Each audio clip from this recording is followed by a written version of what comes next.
montrer, je me suis proposé simplement d'identifier un certain nombre de points focaux, de points saillants dans notre histoire dramatique et d'essayer de voir si, à travers tous ces points, je retrouve une dichotomie, une opposition entre la réalité de notre histoire et le récit officiel qui est véhiculé partout à coups d'argent et de propagande immense par le régime de Kigali. J'ai commencé d'abord par l'attaque du 1er octobre 1990. J'ai vu tout le monde ici, je pense que la plupart étaient là quand l'attaque du 1er octobre 1990 avait lieu. Et quand cette attaque a eu lieu, on nous a dit que c'était pour 3 objectifs. C'était pour régler définitivement le problème des réfugiés, qu'on avait soi-disant interdit de rentrer. Deuxième objectif, c'était pour sauver les Tutsis du Rwanda qui étaient exclus et qui étaient marginalisés, qui étaient taillables colvéards et exclus de la vie nationale.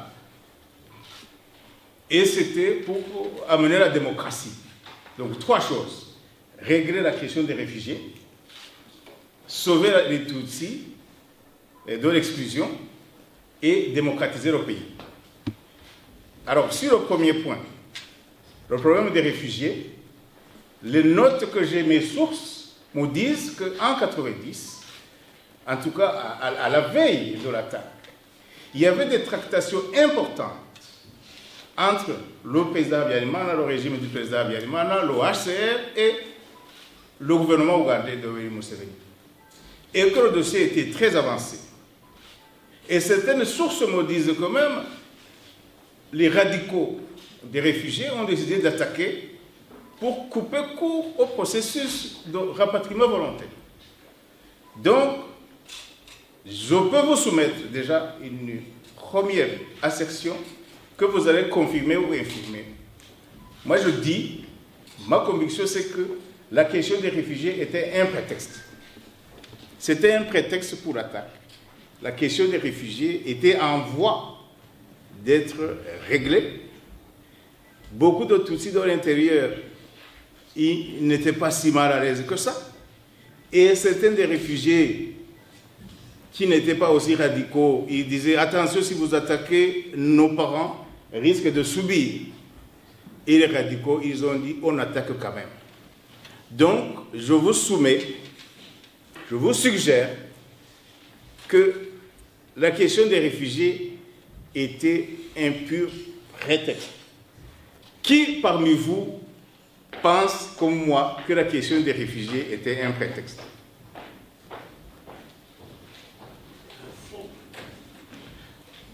Alors, Siméon, vous pouvez prendre la parole pendant 20 ou 30 secondes pour nous dire pourquoi vous pensez que c'était un prétexte.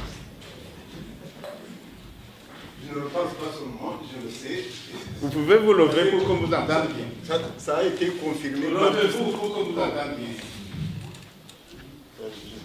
Autre chose. Bon.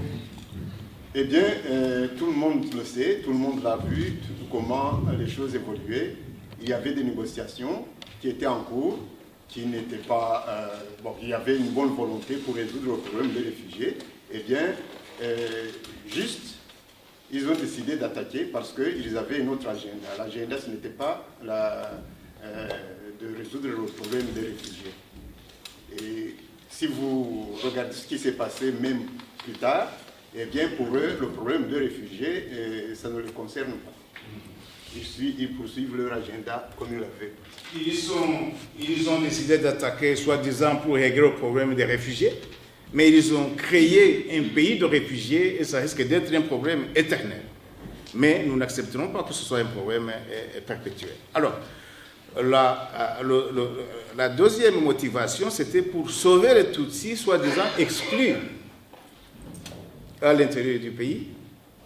Moi, je vous dis que ma génération, moi, quand j'étais à l'école et tout, partout dans tous les milieux que j'ai fréquentés, moi je ne parvenais plus à savoir qui est Hutu et qui est Tutsi. C'est des choses que nous avions dépassées. Et que ce soit à l'école secondaire, moi j'ai fréquenté le séminaire de Butare, après l'Université nationale du Rwanda, après le milieu du travail et tout. Moi, je ne me suis jamais senti gêné par l'un ou l'autre ou me retrouver en train de me poser la question si la personne était Hutu ou Tutsi. J'ai des notes qui me disent que, à partir, en tout cas, à la veille de la guerre, en tout cas toutes les années 80, les années 70-80, les Tutsis de l'intérieur n'étaient absolument pas menacés, pas du tout. Il y a même des secteurs entiers où la communauté Tutsi, les Tutsis étaient champions dans le monde des affaires, dans l'éducation nationale, le clergé, la presse privée indépendante, quand elle a commencé à jaillir partout. Donc, dire que le Tutsi dans l'intérieur était vraiment opprimé. Il y a des secteurs de la vie nationale où on voyait peu de Tutsis dans l'armée. Voilà, les bourgmestres des communes, là, c'est un débat, mais ça, c'est le pouvoir pur. Mais dans la vie nationale, les Tutsis étaient là et ils n'étaient pas gênés de cohabiter avec leurs voisins. Même dans les grandes sphères du pouvoir, il y avait des alliances, vous les connaissez, entre les Tutsis et les tenants du pouvoir à cette époque-là.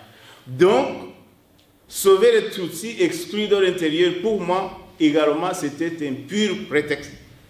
Et nous verrons que cette guerre, peut-être Ngoma peut prendre aussi quelques secondes et pour compléter, cette guerre aura plutôt des conséquences abominables sur la communauté Tutsi, parce que c'est cette guerre qui a créé, qui a mis en place le décor pour faire muer la guerre, ce qu'ils appellent la guerre de libération, en un rendez-vous de massacre, une guerre sale et qui a culminé par un génocide.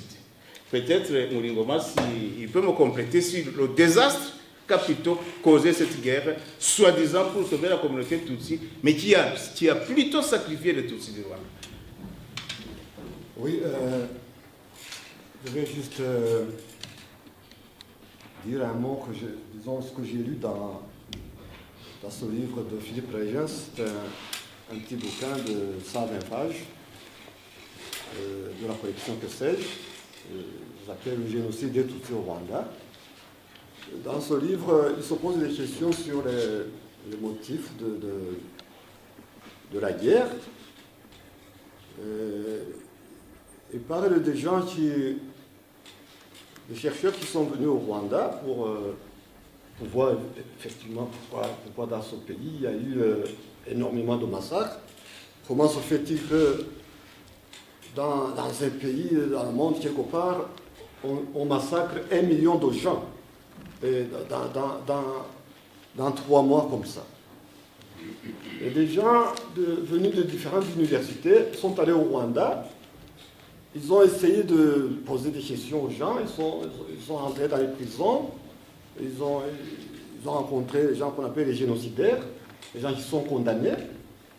Ils sont allés voir les rescapés, ils ont posé des questions aux gens ordinaires comme ça. Ce sont des chercheurs différents qui travaillent pour des universités différentes. Et ils ont conclu que ce qu'on dit couramment, qu'il y a une haine atavique entre Hutu et Tutsi, n'est pas vrai. Que le problème crucial qui a donné lieu au génocide, c'est essentiellement la guerre. Qu'avant la guerre, il y avait des problèmes, il y avait des clivages, et qu'il y avait au niveau de la population un pourcentage de gens qui avaient la haine pour les Tutsis, des Hutus qui pouvaient avoir la haine pour les Tutsis, et des Tutsis qui pouvaient avoir la haine pour les Hutus, mais que ce pourcentage était inférieur à 3%. Qu'avec la guerre, ce problème s'est accentué on est passé de 2,6% à 12%. Donc les problèmes, comme la guerre avec les difficultés, avec les horreurs qu'on connaissait, le problème s'est accentué. Et le problème est devenu plus grave avec la mort du président Habyarimana, qu'on croyait avoir été assassiné par les Tutsis. Il conclut donc que le problème du génocide est avant tout lié à la guerre. Ceci est important à dire parce que la version officielle de la tragédie rwandaise ne parle pas de ça. Vous avez peut-être entendu, comme moi, les différents commentaires. Moi, j'ai entendu, par exemple, celui qui était le porte-parole du FPR, un certain Servilien Mandi Serasoni, qui a dit, dans une interview, qui a dit que le jour où il a vu l'attaque du FPR, il était en Chine, il travaillait en Chine, qu'il était seul dans sa maison, il s'est mis à danser devant la télévision. Parce que pour lui, c'était une excellente nouvelle. Pour le FPR, l'attaque du 1er octobre, c'est comme un acte pour libérer le pays. C'est un acte de libération. Mais avec ces études, on montre que c'est plutôt le début du problème, que c'est ça qui a créé le contexte, les mobiles même du génocide. Et quand on pense qu'il y a eu un accord de paix et que cet accord de paix a été violé par l'assassinat du président Habyarimana, et que cet assassinat est peut-être l'œuvre aussi du FPR, là on peut penser que le FPR a joué un grand rôle dans le génocide. C'est ce que je voulais ajouter. Merci Jean-Baptiste. Alors, le troisième objectif de l'attaque du 1er octobre 1990, c'était d'instaurer la démocratie au Rwanda. Alors, vous et moi, j'espère que vous constatez que le Rwanda est plutôt maintenant sous la botte d'une dictature pure et dure. Et même dès que la guerre a commencé, le FPR s'est arrangé. Et vous vous rappelez que la guerre a commencé presque concomitamment avec le jeu multipartite. Et le jeu multipartite a été désastreux, notamment parce que le FPR a tout fait pour diluer le jeu, pour mélanger les uns les autres. Vous connaissez une série d'assassinats des ténors de notre opposition nationale, opposition non armée. Voilà, donc ils ont eux-mêmes faussé le jeu démocratique. Ils ont, selon le terme de Ngringoma dans son Ingundura, comment tu traduis Ingundura? Bon, en français, le titre du livre, c'est « Rwanda, le pouvoir à tout prix ». Voilà. Alors, ils ont chassé une dictature, soi-disant une dictature, pour en installer une autre, mais une dictature brutale qu'on n'avait jamais connue. Donc, la démocratisation du Rwanda aussi un pur prétexte. Donc, mon assertion, peut-être la démontrer plus longuement si j'avais le temps, c'est que l'attaque du 1er octobre était illégitime.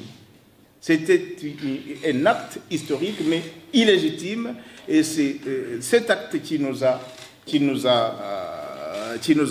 a poussé le pays dans le gouffre où nous sommes, parce que nous allons le voir, la guerre a très rapidement mué à un rendez-vous de massacre, et puis la guerre a culminé par le génocide que vous connaissez, et nous verrons plus loin que le FPR n'était même pas intéressé à mettre un terme au génocide. Alors, le deuxième fait majeur que j'ai analysé pour essayer de confirmer l'écart entre le récit officiel et et la vérité historique, c'est l'attentat du 6 avril 1994. Évidemment, entre le début de la guerre en 1990 et le 6 avril 1994, il s'est passé plein de choses.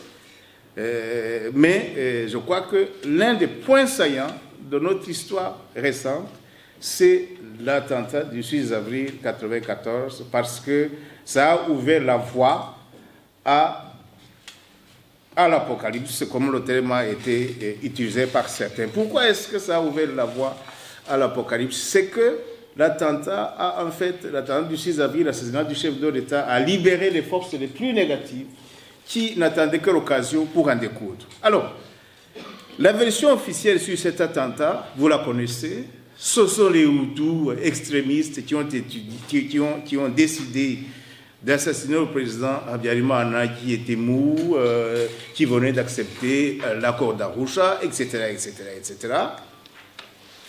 Ils sont même non contents de cette sauce qu'ils ont vendue partout. Ils ont commandité le rapport Mutsinzi, qu'on cite de temps en temps, selon les circonstances. Donc là, vous voyez que, de toute façon, des sources existent maintenant, des recherches ont été conduites et des rapports ont été produits qui disent, et de façon persistante, que c'est le FPR lui-même et Kagame en chef qui a décidé d'abattre cet avion qui transportait 2 chefs d'État. Je vous dis que, par exemple, dans l'histoire de l'Iran, l'assassinat du Premier ministre Hariri a justifié la création d'un tribunal international pour l'Iran, pour le Liban. Voilà. Alors, la création d'un tribunal pénal international pour juger les auteurs et les enjeux de l'assassinat du Premier ministre du Liban. Mais pour 2 chefs d'État négro-africains assassinés en même temps, on n'a même pas fait d'enquête. Alors, cet attentat du 6 avril 1994, l'OFPR cherche à cacher sa responsabilité. Mais on les voit eux-mêmes s'expliquer, alors qu'on ne leur pose même pas de questions. Ils sont gênés parce que tous les témoins à charge, ce sont leurs compagnons de lutte. Personne dans le camp de Habyarimana ne s'est hasardé à leur dire « c'est vous qui avez fait ça ». Ce sont des compagnons de Paul Kagame eux-mêmes qui, depuis 20 ans, viennent devant toutes les autorités qui veulent les entendre, témoigner contre lui dans cet attentat. En 2005, j'étais à Arusha, j'ai vu Ruzibiza Abdour venir témoigner. Et il n'a pas témoigné n'importe où, il a demandé à témoigner dans le procès des militaires. Le procès militaire Iwan, c'est Bagosora, Navakuze, Nsengiyumva et Nsengiyumva Anatole et donc Bagosora. Non, Ndindiyumva c'est militaire de Ndindimana et Nzuonemeye et Lizimongo, etc. Donc il a demandé à venir témoigner dans le procès des militaires où il y avait celui qu'on dit être le cerveau du génocide de Bagosora. On a vu aussi les témoignages de personnages comme Dallaire, comme on le connaît Luc Marchal, le témoignage de Ruzibiza et d'autres. Rien que des transfuges du FPR viennent témoigner contre le FPR de façon persistante depuis des années. Donc, je peux affirmer au conditionnel que c'est le FPR qui a abattu l'avion et qui avait un agenda. Et on sait, les militaires aussi ont témoigné, ils ont montré le cours de la guerre, ils ont montré comment, dès la nuit du 7 avril, c'est eux qui avaient l'initiative sur tous les fronts. Donc, c'est eux qui ont posé cet acte, et cet acte aura en tout cas un rôle désastreux dans le destin des Tutsis du Rwanda. Troisième fait majeur que j'ai examiné, les massacres qui ont suivi l'attentat du 6 avril et le génocide. Voilà. Là aussi, on va voir que les forces justement se sont déchaînées pour massacrer les Tutsis, et pendant qu'aussi des unités d'attaque du FPR également a enlevé des familles entières. Je pense par exemple aux gens qui habitaient Remera, Chichikiro, etc., au professeur Waïdiki Emmanuel, etc., beaucoup d'autres que vous connaissez. Donc, le FPR a posé l'acte, il en a profité pour prendre position sur les sommets de la ville de Kigali pour s'assurer de défaire la capitale rapidement. Le 12 avril, le gouvernement a décidé de quitter la ville et de descendre à Murambi, etc., etc. Donc, c'est eux qui ont posé cet acte ignominieux, cet acte extrêmement suicidaire pour la nation, l'assassinat du président Habyarimana et du président Nariamira et les massacres qui ont suivi. J'ai des sources qui établissent que le FPR n'était pas intéressé à sauver les Tutsis du Rwanda, à mettre un terme au massacre, que le FPR a plutôt noyauté les principales unités d'attaque des Interahamwe. Il a fait entrer les plus grands tueurs dans les groupes des Interahamwe pour activer le processus génocidaire et s'assurer la prise du pays. Alors, le mois qui a suivi la prise de Kigali, il y a le rapport de Gelsoni qui parle d'un minimum de 30 000 tués pendant le premier mois qui a suivi la prise de la ville de Kigali. Et par la suite, dès le 19 juillet, peut-être le Premier ministre de cette époque, M. Twagiramungu, qui est ici, nous en parlera.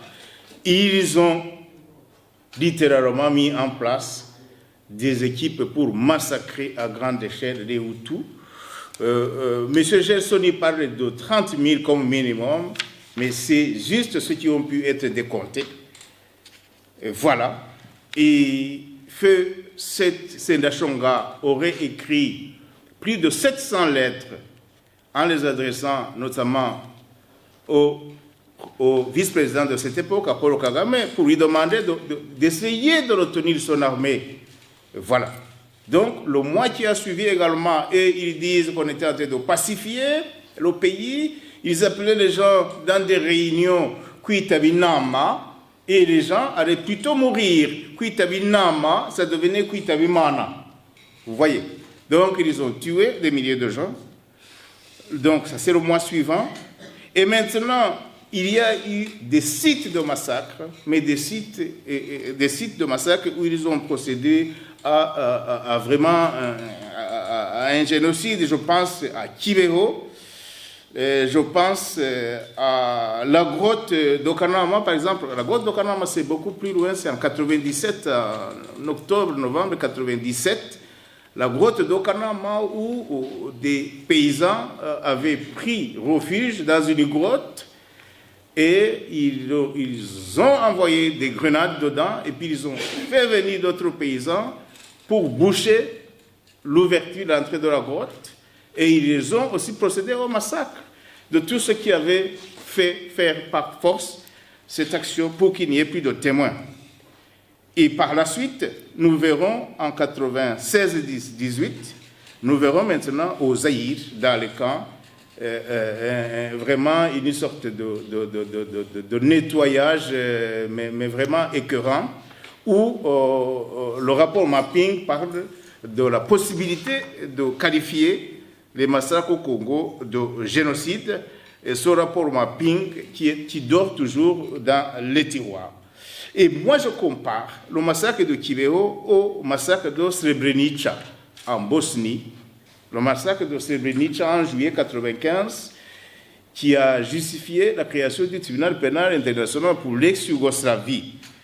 Je compare également Kibeho au massacre de Sabra et Shatila, ça c'est au sud-ouest du Liban, où l'armée israélienne, qui était dirigée par Ariel Sharon, qui était ministre de la Défense à cette époque, en 1982, a envoyé les meilleures unités de son armée pour perpétrer ce massacre dans le camp de Sabra et Shatila.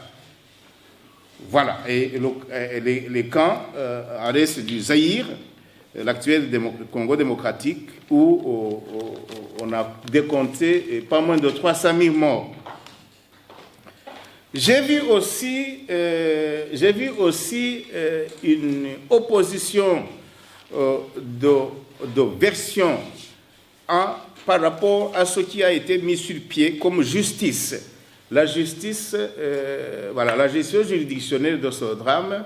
On a vu une tentative pour les cours et tribunaux du Rwanda de mettre en place une justice. Par la suite, quand on a vu qu'on ne s'en sortirait pas vite, ils ont mis en place la Gacaca.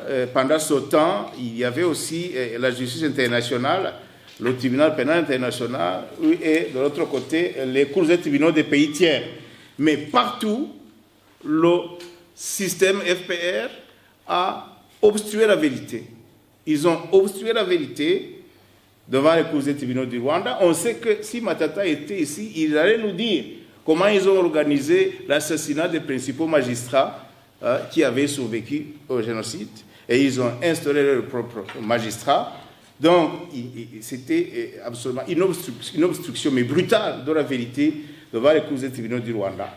Devant la Gacaca aussi, la Gacaca a été confiée à des rescapés. Comment vous pouvez prendre quelqu'un qui a perdu tous les siens et lui demander de juger? Donc, ce n'était pas possible, il n'y a pas eu la vérité, et c'était délibérément, c'était voulu par le système pour qu'il n'y ait pas, pour que leurs responsabilités ne puissent pas être mises au clair. Devant le tribunal pénal international pour le Rwanda, j'étais là pendant 6 ans. Ils ont aussi systématiquement procédé à un screening même de chaque magistrat pour être sûr que chaque magistrat allait faire ce qu'on lui demanderait sans discuter. Et celui qui hésitait à faire ce qu'on lui demandait, à condamner, et on le mettait à la porte. Je me rappelle du juge Matanzima Makutu du Lesotho, dans le procès où j'étais impliqué, le procès de Butare, où il y avait 6 accusés. Il a posé quelques questions à un témoin, mais un témoin qui mentait.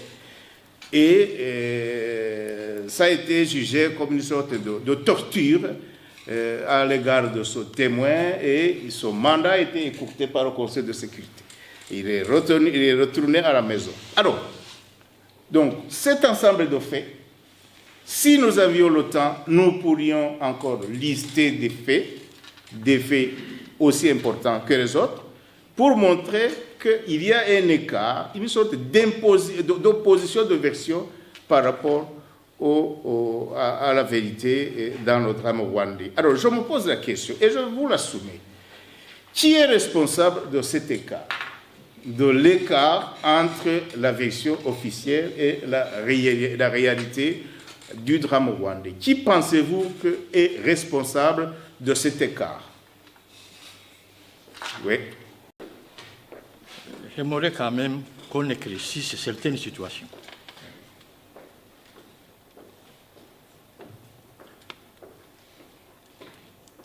Quand ils ont fait la guerre, les FPR, il a fait la guerre en justifiant pourquoi il fait la guerre. Et vous parlez toujours de prétexte, parce que les trois, c'est-à-dire le problème des réfugiés, et puis la libération des Tutsis qui étaient au Rwanda, et l'établissement de la démocratie. Voilà, c'était les leitmotiv de ces gens-là. Et on ne peut pas tout court dire que c'est un prétexte des réfugiés. Effectivement, les réfugiés existaient.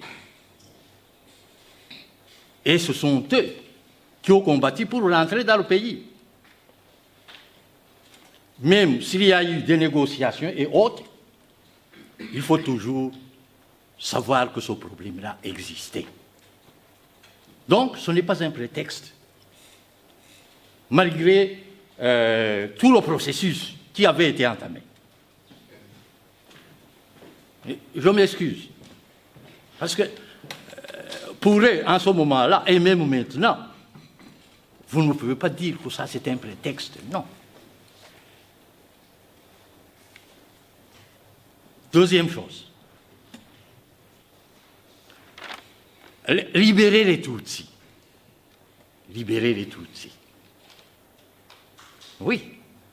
De toute façon, s'ils étaient en majorité réfugiés, et il faut savoir que même parmi ces réfugiés de 1959, il y avait même des Hutus qui étaient avec eux. Donc, ce problème-là de réfugiés, il existait. Et c'est une évidence. Et mettre ça dans les motivations, ce n'est pas un prétexte. À mon avis, ça, ce n'est pas un prétexte. Quand vous le dites comme ça, c'est très léger. Bon, quant à la libération de tous ceux qui étaient au Rwanda, oui, ça c'est une façon de dire, mais il libère en quoi? Il libère en quoi? Bon, la démocratisation, évidemment, ça c'est un langage que tout le monde dit, pour être accepté. Bon, c'est toujours, par la coutume et l'opinion populaire, que les nations ou l'écriture commettent les horribles crimes contre l'humanité. Et le Rwanda n'échappe pas. C'est ce qui s'est produit. C'est ce qui s'est produit. Donc, nous n'allons pas tout de même nier le génocide a eu lieu. Nous n'allons pas nier les massacres ont eu lieu. Mais, quand ils utilisent le génocide, c'est pour leur intérêt. Nous ne nions pas le génocide. Nous ne nions pas aussi les massacres. Et même le double génocide. Le double génocide a eu lieu. Au moment où ils ont attaqué le Rwanda, et au moment où il y a eu des réactions au niveau du pays, il y a eu des tueries. Et ça, c'est vrai. Mais seulement, ils veulent utiliser ça pour leur intérêt. Ce n'est pas pour le pays, hein. Du tout. C'est pour ceux qui ont le pouvoir. C'est pour maintenir le pouvoir, pour essayer d'établir une dictature avec ça. Et quand on dit qu'il y a des Hutus qui sont morts, ils disent, bon, vous êtes des négationnistes. On doit établir des lois pour vous punir. Là, vous donnez votre contribution. Peut-être que le moment... Oui. Non, écoutez, ce n'est pas une contribution. C'est pour vraiment qu'on aille bien en avant et puis qu'on défende réellement ce qui est défendable. Voilà, c'est pour dire que quand on parle du génocide au Rwanda, c'est mal parti. C'est mal parti. Ceux qui sont morts, tués par les Hutus, ils disent tués par les Hutus. Il y a eu des Tutsis et il y a eu des Hutus. Pour des motifs bien connus. Ou bien, on tuait un Hutu en disant, toi, tu collabores avec le FPR. Et il était tué. Donc, et maintenant, on doit différencier. Il y a un Tutsi qui est mort et il y a un Hutu qui est mort. Là, on ne doit pas le reconnaître. Voilà, il faut combattre pour reconnaître que ces génocides ont eu lieu, ces massacres ont eu lieu, et pour les deux ethnies. Ce n'est pas un verbatim qu'il annonce, c'est une hypothèse. C'est ce qu'il faut démontrer. Alors, pour le démontrer, je me suis proposé simplement d'identifier un certain nombre de points focaux, de points saillants dans notre histoire dramatique et d'essayer de voir si, à travers tous ces points, je retrouve une dichotomie, une opposition entre la réalité de notre histoire et le récit officiel qui est véhiculé partout à coups d'argent et de propagande immense par le régime de Kigali. J'ai commencé d'abord par l'attaque du 1er octobre 1990. J'ai vu tout le monde ici, je pense que la plupart étaient là quand l'attaque du 1er octobre 1990 avait lieu. Et quand cette attaque a eu lieu, on nous a dit que c'était pour 3 objectifs.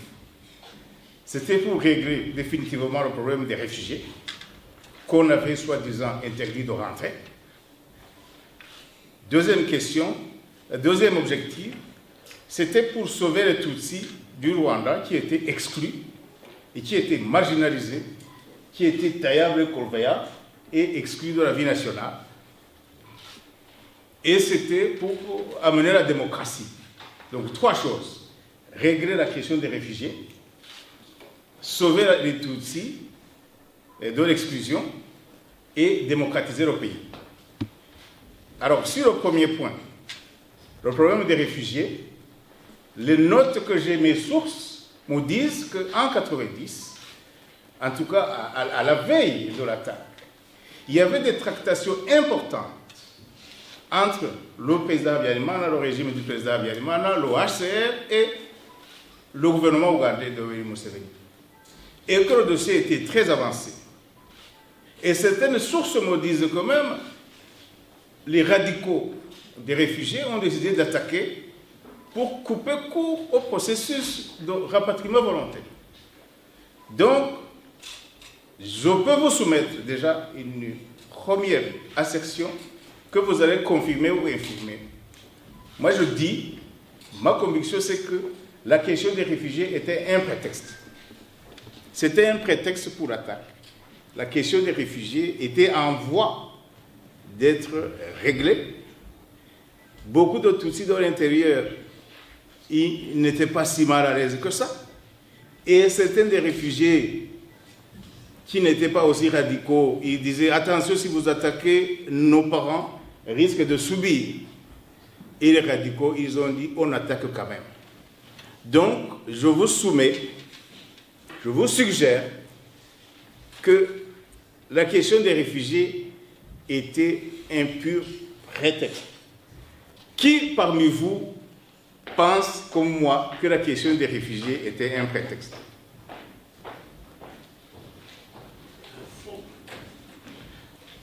Alors, Siméon, vous pouvez prendre la parole pendant 20 ou 30 secondes pour nous dire pourquoi vous pensez que c'était un prétexte. Je ne le pense pas seulement, je le sais. Vous pouvez vous lever pour qu'on vous entende bien. Ça a été confirmé. Levez-vous pour qu'on vous entende bien. Autre chose. Bon. Eh bien, tout le monde le sait, tout le monde l'a vu, comment les choses évoluaient. Il y avait des négociations qui étaient en cours, qui n'étaient pas... bon, il y avait une bonne volonté pour résoudre le problème des réfugiés. Eh bien, juste, ils ont décidé d'attaquer parce qu'ils avaient une autre agenda. L'agenda, ce n'était pas de résoudre le problème des réfugiés. Et si vous regardez ce qui s'est passé même plus tard, eh bien, pour eux, le problème des réfugiés, ça ne les concerne pas. Ils poursuivent leur agenda comme ils l'avaient. Ils ont décidé d'attaquer, soi-disant, pour régler le problème des réfugiés, mais ils ont créé un pays de réfugiés et ça risque d'être un problème éternel. Mais nous n'accepterons pas que ce soit un problème perpétuel. Alors, la deuxième motivation, c'était pour sauver les Tutsis, soi-disant exclus à l'intérieur du pays. Moi, je vous dis que ma génération, moi, quand j'étais à l'école et tout, partout dans tous les milieux que j'ai fréquentés, moi, je ne parvenais plus à savoir qui est Hutu et qui est Tutsi. C'est des choses que nous avions dépassées. Et que ce soit à l'école secondaire, moi, j'ai fréquenté le séminaire de Butare, après l'Université nationale du Rwanda, après le milieu du travail et tout. moi, je ne me suis jamais senti gêné par l'un ou l'autre ou me retrouver en train de me poser la question si la personne était Hutu ou Tutsi. J'ai des notes qui me disent que, à partir, en tout cas, à la veille de la guerre, en tout cas toutes les années 80, les années 70-80, les Tutsis de l'intérieur n'étaient absolument pas menacés, et, pas du tout. Il y a même des secteurs entiers où la communauté Tutsi, les Tutsis étaient champions dans le monde des affaires, dans l'éducation nationale, le clergé, la presse privée indépendante, quand elle a commencé à jaillir partout. Donc, dire que le Tutsi dans l'intérieur était vraiment opprimé. Il y a des secteurs de la vie nationale où on voyait peu de Tutsis dans l'armée. Voilà, les bourgmestres des communes, là, c'est un débat, mais ça, c'est le pouvoir pur. Mais dans la vie nationale, les Tutsis étaient là et ils n'étaient pas gênés de cohabiter avec leurs voisins. Même dans les grandes sphères du pouvoir, il y avait des alliances, vous les connaissez, entre les Tutsis et les tenants du pouvoir à cette époque-là. Donc, sauver les Tutsis exclus de l'intérieur, pour moi, également, c'était un pur prétexte. Et nous verrons que cette guerre, peut-être Ngoma peut prendre aussi quelques secondes et pour compléter, cette guerre aura plutôt des conséquences abominables sur la communauté Tutsi, parce que c'est cette guerre qui a créé, qui a mis en place le décor pour faire muer la guerre, ce qu'ils appellent la guerre de libération, en un rendez-vous de massacre, une guerre sale et qui a culminé par un génocide. Peut-être Ngoma, s'il peut me compléter sur le désastre qu'a plutôt causé cette guerre, soi-disant pour sauver la communauté Tutsi, mais qui a plutôt sacrifié les Tutsis de Rwanda. Oui, je vais juste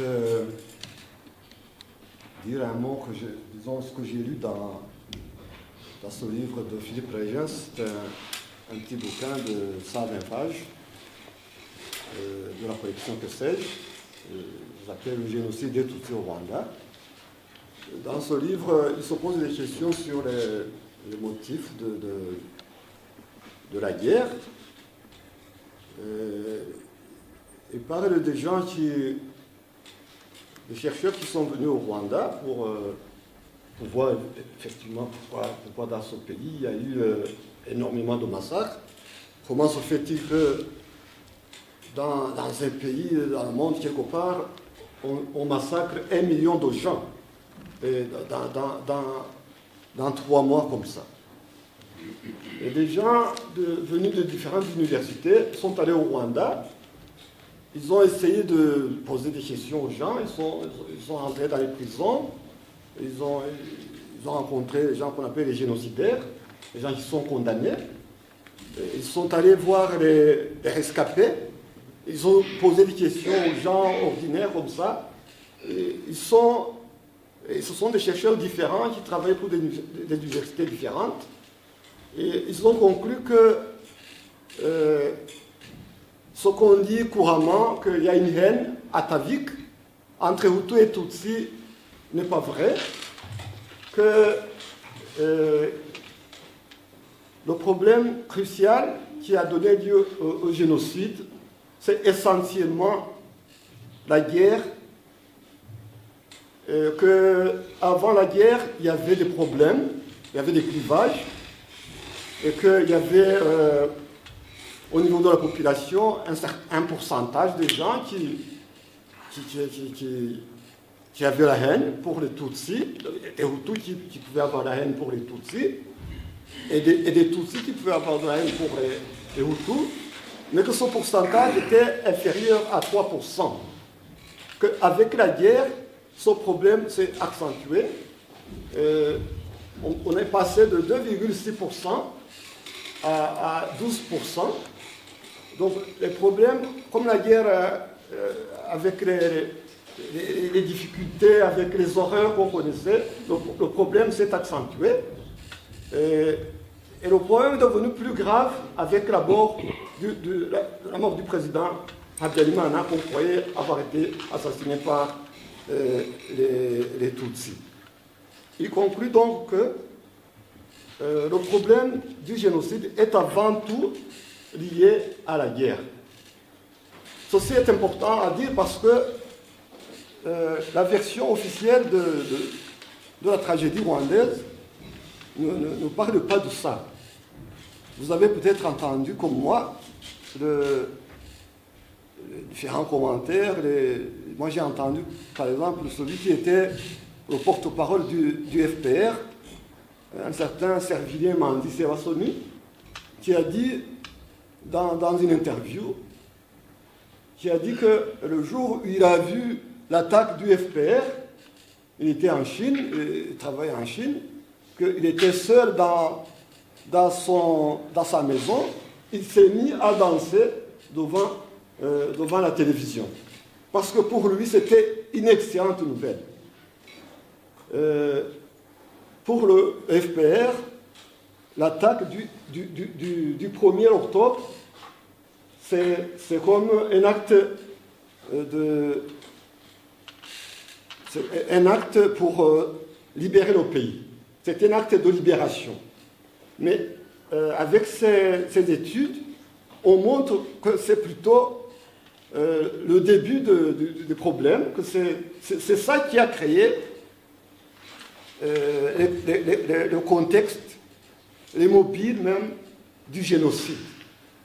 Et quand on pense qu'il y a eu un accord de paix et que cet accord de paix a été violé par l'assassinat du président Habyarimana, et que cet assassinat est peut-être l'œuvre aussi du FPR, là on peut penser que le FPR a joué un grand rôle dans le génocide. C'est ce que je voulais ajouter. Merci Jean-Baptiste. Alors, le troisième objectif de l'attaque du 1er octobre 1990, c'était d'instaurer la démocratie au Rwanda. Alors, vous et moi, j'espère que vous constatez que le Rwanda est plutôt maintenant sous la botte d'une dictature pure et dure. Et même dès que la guerre a commencé, le FPR s'est arrangé. Et vous vous rappelez que la guerre a commencé presque concomitamment avec le jeu multipartite. Et le jeu multipartite a été désastreux, notamment parce que le FPR a tout fait pour diluer le jeu, pour mélanger les uns les autres. Vous connaissez une série d'assassinats des ténors de notre opposition nationale, opposition non armée. Voilà, donc ils ont eux-mêmes faussé le jeu démocratique. Ils ont, selon le terme de Ngringoma dans son Ingundura, comment tu traduis Ingundura? Bon, en français, le titre du livre, c'est « Rwanda, le pouvoir à tout prix ». Voilà. Alors, ils ont chassé une dictature, soi-disant une dictature, pour en installer une autre, mais une dictature brutale qu'on n'avait jamais connue. Donc, la démocratisation du Rwanda aussi un pur prétexte. Donc, mon assertion, peut-être la démontrer plus longuement si j'avais le temps, c'est que l'attaque du 1er octobre était illégitime. C'était un acte historique, mais illégitime, et c'est cet acte qui a poussé le pays dans le gouffre où nous sommes, parce que nous allons le voir, la guerre a très rapidement mué à un rendez-vous de massacre. Et puis, la guerre a culminé par le génocide que vous connaissez. Et nous verrons plus loin que le FPR n'était même pas intéressé à mettre un terme au génocide. Alors, le deuxième fait majeur que j'ai analysé pour essayer de confirmer l'écart entre le récit officiel et la vérité historique, c'est l'attentat du 6 avril 1994. Évidemment, entre le début de la guerre en 1990 et le 6 avril 1994, il s'est passé plein de choses.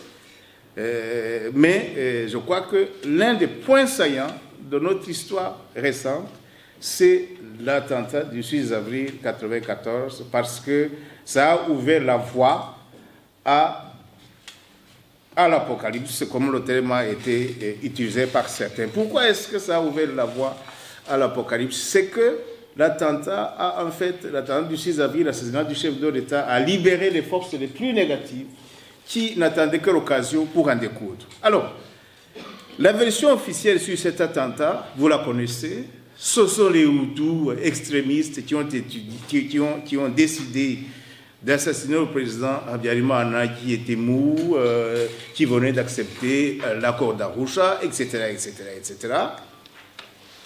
Ils sont même non contents de cette sauce qu'ils ont vendue partout. Ils ont commandité le rapport Mutsinzi, qu'on cite de temps en temps, selon les circonstances. Donc là, vous voyez que, de toute façon, des sources existent maintenant, des recherches ont été conduites et des rapports ont été produits qui disent, et de façon persistante, que c'est le FPR lui-même et Kagame en chef qui a décidé d'abattre cet avion qui transportait 2 chefs d'État. Je vous dis que, par exemple, dans l'histoire de l'Iran, l'assassinat du Premier ministre Hariri a justifié la création d'un tribunal international pour l'Iran, pour le Liban. Voilà. Alors, la création d'un tribunal pénal international pour juger les auteurs et les enjeux de l'assassinat du Premier ministre du Liban. Mais pour 2 chefs d'État négro-africains assassinés en même temps, on n'a même pas fait d'enquête. Alors, cet attentat du 6 avril 1994, l'OFPR cherche à cacher sa responsabilité. Mais on les voit eux-mêmes s'expliquer, alors qu'on ne leur pose même pas de questions. Ils sont gênés parce que tous les témoins à charge, ce sont leurs compagnons de lutte. Personne dans le camp de Habyarimana ne s'est hasardé à leur dire « c'est vous qui avez fait ça ». Ce sont des compagnons de Paul Kagame eux-mêmes qui, depuis 20 ans, viennent devant toutes les autorités qui veulent les entendre, témoigner contre lui dans cet attentat. En 2005, j'étais à Arusha, j'ai vu Ruzibiza Abdour venir témoigner. Et il n'a pas témoigné n'importe où, il a demandé à témoigner dans le procès des militaires. Le procès militaire Iwan, c'est Bagosora, Navakuze, Nsengiyumva et Nsengiyumva Anatole et donc Bagosora. Non, Ndindiyumva c'est militaire de Ndindimana et Nzuonemeye et Lizimongo, etc. Donc il a demandé à venir témoigner dans le procès des militaires où il y avait celui qu'on dit être le cerveau du génocide de Bagosora. On a vu aussi les témoignages de personnages comme Dallaire, comme on le connaît Luc Marchal, le témoignage de Ruzibiza et d'autres. Rien que des transfuges du FPR viennent témoigner contre le FPR de façon persistante depuis des années. Donc, je peux affirmer au conditionnel que c'est le FPR qui a abattu l'avion et qui avait un agenda. Et on sait, les militaires aussi ont témoigné, ils ont montré le cours de la guerre, ils ont montré comment, dès la nuit du 7 avril, c'est eux qui avaient l'initiative sur tous les fronts. Donc, c'est eux qui ont posé cet acte, et cet acte aura en tout cas un rôle désastreux dans le destin des Tutsis du Rwanda. Troisième fait majeur que j'ai examiné, les massacres qui ont suivi l'attentat du 6 avril et le génocide. Voilà. Là aussi, on va voir que les forces justement se sont déchaînées pour massacrer les Tutsis, et pendant qu'aussi des unités d'attaque du FPR également enlevé des familles entières. Je pense par exemple aux gens qui habitaient Remera, Chichukiro, etc., le professeur Waïdiki Emmanuel, etc., beaucoup d'autres que vous connaissez. Donc, le FPR a posé l'acte, il en a profité pour prendre position sur les sommets de la ville de Kigali pour s'assurer de défaire la capitale rapidement. Le 12 avril, le gouvernement a décidé de quitter la ville et de descendre à Murambi, etc., etc. Donc, c'est eux qui ont posé cet acte ignominieux, cet acte extrêmement suicidaire pour la nation, l'assassinat du président Habyarimana et du président Nariamira et les massacres qui ont suivi. J'ai des sources qui établissent que le FPR n'était pas intéressé à sauver les Tutsis du Rwanda, à mettre un terme au massacre, que le FPR a plutôt noyauté les principales unités d'attaque des Interahamwe. Il a fait entrer les plus grands tueurs dans les groupes des Interahamwe pour activer le processus génocidaire et s'assurer la prise du pays. Alors, le mois qui a suivi la prise de Kigali, il y a le rapport de Gelsoni qui parle d'un minimum de 30 000 tués pendant le premier mois qui a suivi la prise de la ville de Kigali. Et par la suite, dès le 19 juillet, peut-être le Premier ministre de cette époque, M. Twagiramungu, qui est ici, nous en parlera. Ils ont littéralement mis en place des équipes pour massacrer à grande échelle les Hutus. M. Gelsoni parle de 30 000 comme minimum, mais c'est juste ceux qui ont pu être décomptés. Et voilà. Et Feu Sendashonga aurait écrit plus de 700 lettres en les adressant notamment au vice-président de cette époque, à Paul Kagame, pour lui demander d'essayer de retenir son armée. Voilà. Donc, le mois qui a suivi également, et ils disent qu'on était en train de pacifier le pays. Ils appelaient les gens dans des réunions Kuitabinama, et les gens allaient plutôt mourir. Kuitabinama, ça devenait Kuitabimana. Vous voyez. Donc, ils ont tué des milliers de gens. Donc, ça c'est le mois suivant. Et maintenant, il y a eu des sites de massacre, mais des sites de massacre où ils ont procédé à vraiment un génocide. Je pense à Kibeho, je pense à la grotte d'Okanama, par exemple. La grotte d'Okanama, c'est beaucoup plus loin, c'est en 97, en octobre, novembre 97. La grotte d'Okanama où des paysans avaient pris refuge dans une grotte et ils ont envoyé des grenades dedans et puis ils ont fait venir d'autres paysans pour boucher l'ouverture, l'entrée de la grotte, et ils ont aussi procédé au massacre de tous ceux qui avaient fait faire par force cette action pour qu'il n'y ait plus de témoins. Et par la suite, nous verrons en 96-18, nous verrons maintenant au Zaïre, dans les camps, vraiment une sorte de nettoyage, mais vraiment écœurant, où le rapport mapping parle de la possibilité de qualifier les massacres au Congo de génocide, et ce rapport mapping qui dort toujours dans les tiroirs.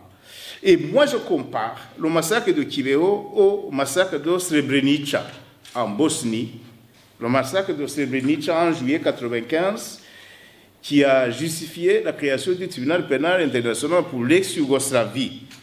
Je compare également Kibeho au massacre de Sabra et Shatila, ça c'est au sud-ouest du Liban, où l'armée israélienne, qui était dirigée par Ariel Sharon, qui était ministre de la Défense à cette époque, en 1982, a envoyé les meilleures unités de son armée pour perpétrer ce massacre dans le camp de Sabra et Shatila.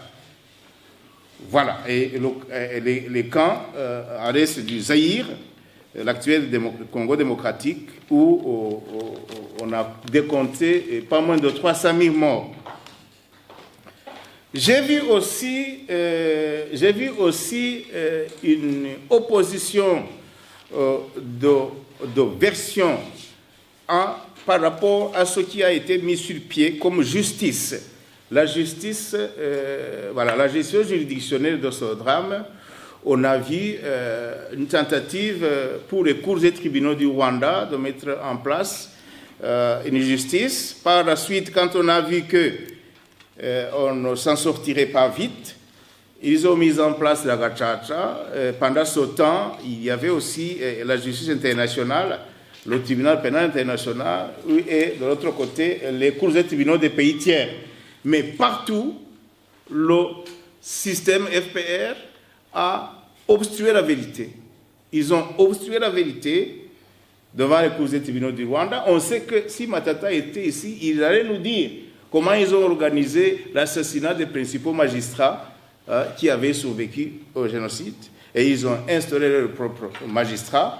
Donc, c'était absolument une obstruction, mais brutale, de la vérité devant les cours et tribunaux du Rwanda. Devant la Gacaca aussi, la Gacaca a été confiée à des rescapés. Comment vous pouvez prendre quelqu'un qui a perdu tous les siens et lui demander de juger?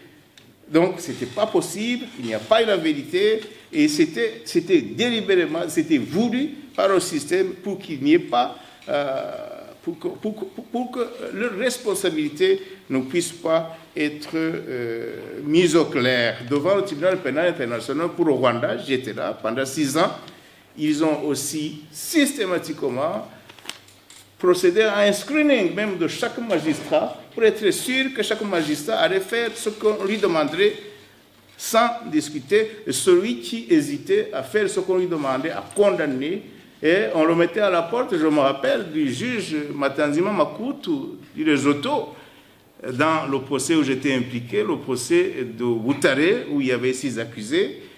Il a posé quelques questions à un témoin, mais un témoin qui mentait.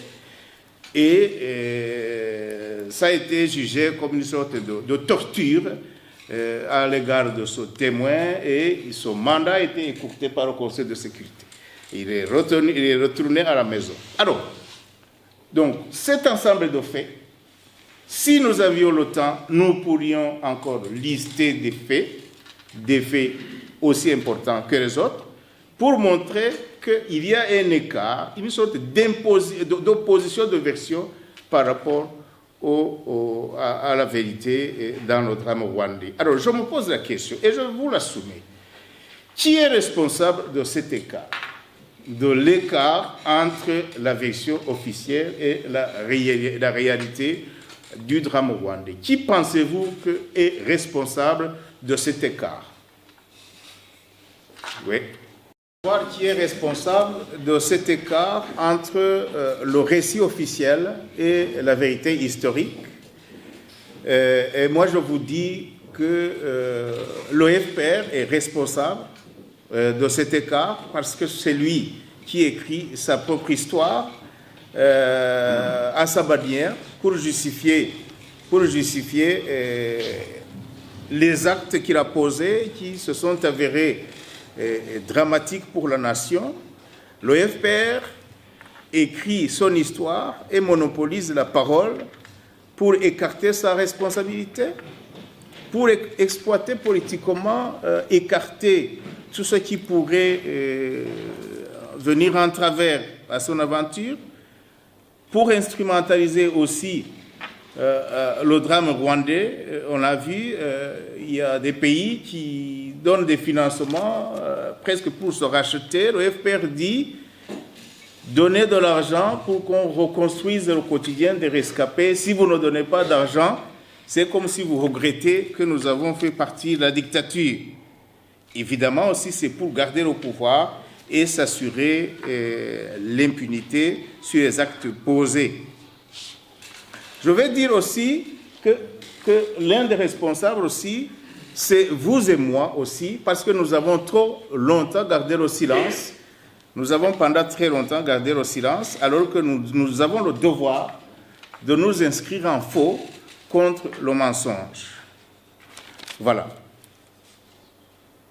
Il y a aussi une certaine société civile et une certaine communauté internationale complaisante ou même parfois complice à cet mensonge institutionnalisé. Alors, quelles sont les conséquences de cet écart dans le récit officiel et la vérité historique? D'abord, l'histoire de notre drame est mal connue parce que chacun la raconte à sa manière. Et vous voyez l'activisme de certains acteurs comme Ibuka en France, j'habite en France, où Ibuka essaie de taire tout le monde pour avoir droit au chapitre tout seul et raconter l'histoire. Donc l'histoire sera toujours mal connue. Et le FPR également aujourd'hui procède plutôt au lavage de cerveau des jeunes dans ce matraquage idéologique pour être sûr qu'il n'y a pas, la vérité n'éclatera jamais. L'instrumentalisation politique, nous avons parlé, l'endoctrinement des jeunes et la conséquence, et nous allons en parler, c'est ce dont nous avons parlé tout de suite, rapidement, c'est le révisionnisme, le négationnisme, le brandissement du double génocide, etc. Parce que quand le FPR monopolise la parole et impose sa version des faits à coup de propagande, à coup également de corruption, parce que je peux si j'avais le temps, montrer par exemple des tonnes d'argent versées à certains médias, à CNN, à Jeune Afrique. C'est juste pour tirer profit de ce génocide. Si nous avions du temps, on pourrait même parler de beaucoup de choses, même de ce qui se passe dans les mémoriaux, ce qu'on appelle Inzibutso, où on essaie de dire... Oui. En fait, c'est pour essayer de gérer le temps. Moi, je pense que les sentiers pour expliquer l'écart entre le récit officiel et l'histoire des événements tels que les racontés par les historiens, je pense que l'essentiel a été dit. Est-ce que vous pourriez maintenant nous aider à comprendre les termes? Parce que le temps est très court. Quand on dit le négationnisme, génocide, double génocide, négationnisme, ça signifie quoi en fait? Je voudrais qu'on essaye d'aller plus vite. Parce que le temps est en train de... On est dans le génocide quand on tue des êtres humains pour ce qu'ils sont et non pour ce qu'ils ont fait, avec l'intention de les exterminer en tout ou en partie. Vous tuez une personne pour ce qu'elle est, même si c'est une seule personne, vous êtes dans la qualification de génocide. Il peut manquer quelques éléments, mais c'est pour vous dire, vous l'avez souligné, ici, on n'est pas ici pour nier le génocide. Le génocide a eu lieu au Rwanda. Les Tutsis ont été tués, la plupart, sur base de contrôle d'identité. Et Philippe Benjamin se dit même que le contrôle d'identité ne peut pas être une condition parce que les Rwandais se connaissent. Voilà, donc c'est ça le génocide. Et le négationnisme maintenant, c'est ce déni de faits historiques avérés et qui sont étayés par des preuves irréfutables des historiens. Donc quand vous essayez de réfuter quelque chose qui est établi, vous êtes dans le négationnisme. Et le révisionnisme, c'est des termes qui sont nés ici en Europe après la guerre. Le révisionnisme en soi n'était pas une infraction. Le révisionnisme, c'était le fait d'historiens ou de connaisseurs qui disaient que non, on a une autre version des faits. Et maintenant, la loi rwandaise, elle met presque dans le même panier révisionnisme et négationnisme. Le double génocide, évidemment, c'est d'évoquer les faits qui ont été commis, notamment sur la communauté Hutu, pour dire et réfuter le génocide des Tutsis. Et le propre du génocide, le caractère spécial du génocide, c'est que rien ne peut le justifier. Ni les actes antérieurs à ce génocide, ni les actes donc, de la victime ne peut le justifier. Rien ne peut le justifier. Donc, ce n'est pas parce qu'il y a eu des faits susceptibles d'être qualifiés de génocide contre les Hutus que l'on peut justifier le génocide des Tutsis au Rwanda.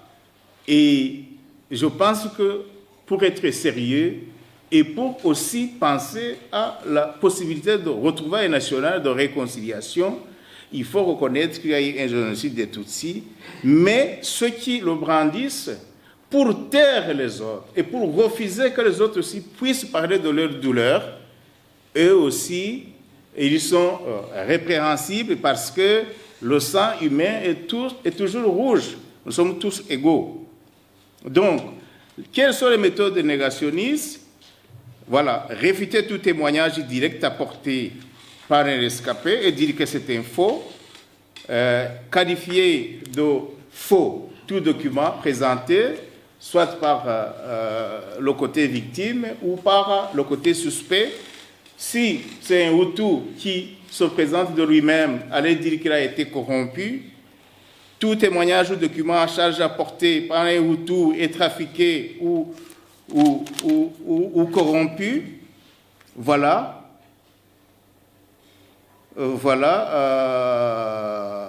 tout ce qui est apporté par les témoins ou les victimes. Enfin, tout ce qui peut rendre véridique et croyable l'histoire du génocide et essayer de le qualifier de fable, de faux, ça, c'est des méthodes négationnistes. Effectivement, il y avait une loi depuis 2003, et maintenant, il y a une loi organique, c'est-à-dire une loi qui a été prévue déjà dans la Constitution. La Constitution dit que tout négationnisme et sectarisme sera puni par la loi, et il y a une loi de 2013 qui réprime l'idéologie du génocide et les crimes connexes, c'est-à-dire le négationnisme, le révisionnisme, le sectarisme, je pourrais même dire le banalisationnisme. Donc, toutes ces lois en isme, en fait, qui n'ont pour objectif que de fermer la bouche, de taire toute contradiction et qui sont mal écrites, des lois difficiles à appliquer par le juge parce qu'il est difficile d'identifier l'élément matériel. Le Rwanda est parti à des conventions internationales qui établissent comme droit irréfragable, droit intangible, la liberté d'expression. La Constitution énonce également la liberté d'expression et on adopte une loi qui oblige les citoyens à non même pas réfléchir et on laisse au juge à produire la vérité judiciaire, et une vérité judiciaire qui sera produite sans la vérité historique. Donc, c'est-à-dire que même le juge aura de la peine à appliquer ces lois.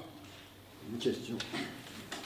C'est juste pour nous aider à comprendre. Est-ce que nous, dans ce que nous disons tous les jours, dans nos journaux, nous avons plusieurs radios ici, nous faisons des discours, est-ce que nous avons parfois, nous tombons parfois dans le négationnisme? Est-ce que vous avez des exemples de ce que nous disons qui peut être considéré comme du négationnisme ou du divisionnisme? Je pense que ce serait intéressant de nous donner des exemples. Il y a des gens imprudents ou qui ne se sont pas donné la peine et qui ont osé dire ou qui continuent à oser dire qu'il n'y a pas eu génocide au Rwanda. Et il y a des cas, je ne vais pas citer de nom, ce n'est pas mon rôle, mais ici aussi, nous sommes un institut, il est aussi du devoir d'une maison comme celle-ci de rétablir la vérité, de dire que si vous aimez le Rwanda et que vous aimez les Rwandais, il faut reconnaître à une partie de nos compatriotes d'avoir subi cette violation immense. Donc, il y a des gens qui écrivent, par exemple, sur les réseaux sociaux, des gens qui se cachent derrière des pseudonymes et qui écrivent tout et n'importe quoi. Il y en a beaucoup, malheureusement. Mais vous n'entendrez jamais ici, dans le cadre d'un institut comme celui-ci, on est là aussi pour aider l'ensemble de la communauté nationale à cheminer vers la possibilité de retrouvailles et de réconciliation. Je vous remercie. En fait, moi, je pense que concrètement, moi j'ai beaucoup d'exemples. C'est pas très facile de les dire ici parce que je ne me rappelle pas, mais j'entends parfois je vois soit des réactions de type négationniste, des gens qui pensent que tout ce qui a été fait pendant la guerre, toutes les victimes, c'est le FPR. C'est le FPR qui se cachait parmi les Immigrants. Bien sûr, on sait qu'il y a eu, nous avons des témoignages comme quoi on a eu dans la guerre ce qu'on a appelé des techniciens. Des gens qui étaient dépêchés par le FPR pour aller travailler avec les... Je ne sais pas très bien comment ça fonctionnait, mais on utilise ça pour dire que... Il y en a qui utilisent ça pour dire que, en fait, tout ce qui s'est passé, c'est le FPR. Et moi, je suis très convaincu que ça, c'est vraiment du négationnisme, parce que nous sommes témoins de ce qui s'est passé, nous avons vu, moi j'étais à Kigali d'avril 1994 à juillet, je sais ce que faisaient les Imirahamwe, les Hutus qui tuaient. Moi j'ai été attaqué, c'était des Hutus qui m'ont attaqué, ils ont tué chez moi des gens, on a tué de mes neveux, on a tué le frère de ma femme, c'était des Hutus. Pour moi, dire que ce qui a été fait... Deux secondes. Parce que quand vous dites ce sont des Hutus, n'est-ce pas, vous mettez la faute, le crime, vous le mettez sur un peuple, alors que ces gens ne sont pas définis comme des Hutus. Si ces gens sont venus t'attaquer, tu n'as pas vérifié leur identité. Et même si tu as vérifié leur identité, pourquoi tu les considères comme Hutus? Tout à l'heure, au début, quand vous avez introduit, vous avez dit, eh bien, les Tutsis étaient ciblés par des tueurs Hutus, et puis de l'autre côté, il y avait des forces du FPR, etc. Donc, tu fais les Hutus contre le FPR. Si tu parles de Hutus, tu parles de Tutsis. Si tu parles de FPR, tu parles d'Imirahamwe. Mais il ne faut pas faire l'amalgame en disant que le génocide a été fait par des Hutus. S'il vous plaît. Parce que quand vous parlez du génocide des Tutsis aussi, plutôt du génocide fait au Congo, par exemple par le FPR, vous ne dites pas que ce sont les Tutsis qui ont fait le génocide des Hutus au Congo. Vous dites maintenant le FPR. D'un côté, les Tutsis, les Hutus sont des tueurs, et de l'autre côté, les Tutsis, non, ça ne va pas. Donc, moi, je ne suis pas d'accord que vous mettiez l'accent sur le Hutu. Il ne faut pas mettre l'accent sur le Hutu. D'accord. Bien sûr, vous êtes d'accord, c'est pourquoi on va terminer. Oui, je vais presque conclure. Bien sûr. Et je peux continuer, terminer. Les termes sont très importants et la portée est très importante. Je vous remercie. On aura le moment d'échanger après parce qu'il y a encore des intervenants. Alors, je termine sur la loi organique donc, de 2013 qui est maintenant une loi fourre-tout où on annonce toute une liste d'actes ou de paroles à prononcer et vous tomberez dans le champ de cette loi comme idéologue du génocide ou comme négationniste, etc. Une loi difficile, j'appelle ça l'art de mal légiférer, une loi qui sera difficile à appliquer par le juge. On a vu en 2010, Mme Ingabire a été poursuivie pour ça, a été condamnée par la Cour suprême en 2012. Et puis, la Cour africaine a infirmé la décision en disant que cette loi étrangle la liberté d'expression. Donc, il est de notre devoir de prendre la parole et de l'assumer, évidemment, mais si on nous refuse de parler, et nous avons le devoir de prendre la parole et de dire aussi notre part de vérité. C'est pourquoi je termine en demandant à chacun qui a vécu notre histoire de faire en sorte que ce qu'il a vécu puisse être conservé, parce que c'est votre histoire qui va additionner avec l'histoire du voisin, qui va constituer l'histoire de la communauté, et c'est l'histoire des familles, le total de l'histoire des familles, qui constitue l'histoire de tout le peuple. Donc, ne laissons pas les autres écrire notre histoire et faisons en sorte que nous et nos enfants puissions un jour également faire entendre notre voix. Mais c'est un combat de tout un chacun, parce que tout le monde a eu là où il est passé. Et donc, si on nous refuse la parole, prenons-la quand même. Je vous remercie.